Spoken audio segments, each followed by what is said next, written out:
നമ്മുടെ ഫോണിൽ ഇതുപോലെ OTG കണക്ട് ചെയ്ത് പെൻഡ്രൈവ് കണക്ട് ചെയ്ത് എടുക്കുക. ആദ്യം നമ്മൾ ഡൗൺലോഡ് ചെയ്യേണ്ടത് വിൻഡോസിൻ്റെ ഫയൽ നമ്മൾ ഡൗൺലോഡ് ചെയ്യണം. അത് ഞാൻ കാണിച്ചു തരാം. ഡൗൺലോഡ് ചെയ്തേക്കുന്നത് IDM ബ്രൗസറിൽ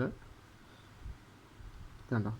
വിൻഡോസിൻ്റെ എനിക്ക് വിൻഡോസ് 11 പറ്റില്ല, വിൻഡോസ് 10 പറ്റുള്ളൂ എൻ്റെ ലാപ്പിന്. അപ്പോൾ അതുകൊണ്ട് ഞാൻ വിൻഡോസ് 10 ഡൗൺലോഡ് ചെയ്തിട്ട് ആ ഫയലാണ് ഇവിടെ ഇട്ടിരിക്കുന്നത്. ഓക്കെ, അപ്പം അതിന് ശേഷം ഇതുപോലെ ആപ്പുകളുണ്ട്. വെൻറ്റോയി, ഡ്രോഫസ്, അങ്ങനെ കുറേ ആപ്പുകളുണ്ട്. നമ്മളത് ബൂട്ടബിൾ ആക്കാനുള്ളതാണ് പെൻഡ്രൈവിന്. അങ്ങനെ USB ഡാറ്റ റീഡ് ചെയ്യുന്നു.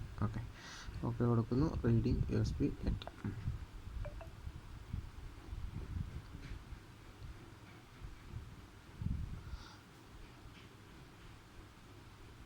ഇതിന് പരസ്യം കാണണം കേട്ടോ. ഇതിൽ നമ്മളിങ്ങനെ ഫ്രീ ആയിട്ട് വരുമ്പോൾ അഡ്വർടൈസ്മെൻറ്റ് വരും. എന്നിട്ട് അഡ്വർടൈസ്മെൻറ്റ് ക്ലിക്ക് ചെയ്താൽ അത് കണ്ടിട്ട് 2 പോയിൻ്റ് ഇതിൽ കിട്ടുമ്പോഴാണ് നമുക്ക് ബൂട്ടബിൾ ആക്കാൻ പറ്റുന്നത് ഓരോ പ്രാവശ്യം. അപ്പോൾ ഇത് കണ്ടോ, ഇതിൽ ISO നമ്മുടെ പെൻഡ്രൈവ് ഇതിവിടെ സെലക്ട് ആയിട്ടുണ്ട്. USB OTG. ഓക്കെ, അതിനുശേഷം ഇത് ഇജക്റ്റ് ചെയ്യാനുള്ള ബട്ടൺ ഇത് സ്റ്റോറേജ് 14 GB സ്റ്റോറേജ്. നമ്മുടെ ISO സെലക്ട് ചെയ്യണം.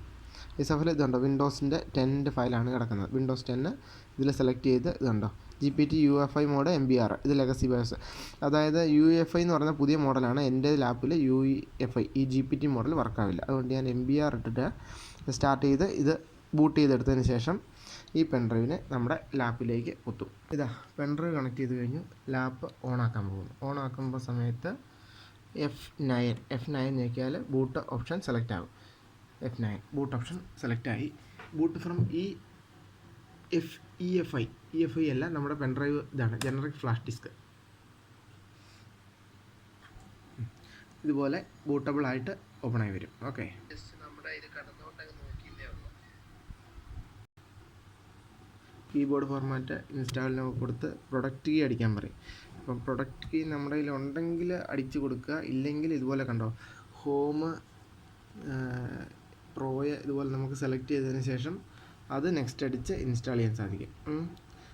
ഇതാണ് രീതി. നെക്സ്റ്റ് അടിക്കുന്നു. നെക്സ്റ്റ് അടിച്ച് കഴിയുമ്പോൾ